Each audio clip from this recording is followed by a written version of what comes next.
O obxectivo deste curso, que se impartía dende maio no Centro de Formación de Espiñeira en Boiro, era apoiar a consolidación de novas iniciativas empresariais e facilitar o crecemento das empresas.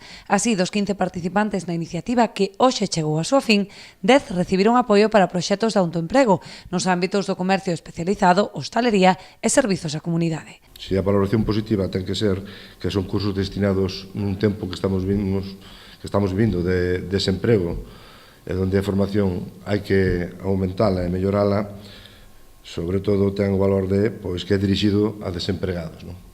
Falar de desempregados e de formación é de renovarse, pero tamén de xerar oportunidades no mercado de actividades e de profesións que temos hoxe en día no noso país. Pero, bueno, por o que eu pude ver, o que levo leído, un gran curso con grandes expertos en distintas materias, e, sobre todo, o completo que foi o curso. Outros 5 xa tiñan proxectos empresariais en marcha e accederon á formación para a consolidación dos mesmos en actividades como o comercio, servizos profesionais ou a comercialización de produtos do mar. Se, ademais, se temos un negocio, facemos o plan de viabilidade económico, industrial ou profesional, técnico, é importante tamén na vida saber vendelo.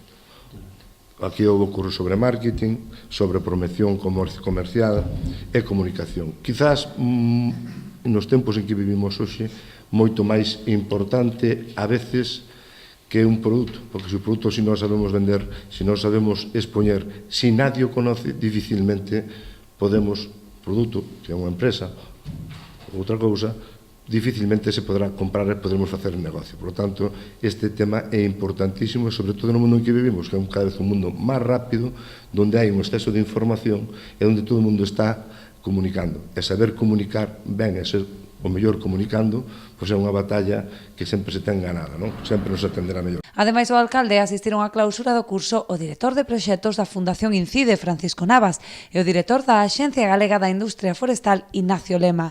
O curso, financiado nun 80% polo Fondo Social Europeo, enmárcase na colaboración entre a Xunta e Incide, na que xa se teñen formado 260 emprendedores en toda Galicia.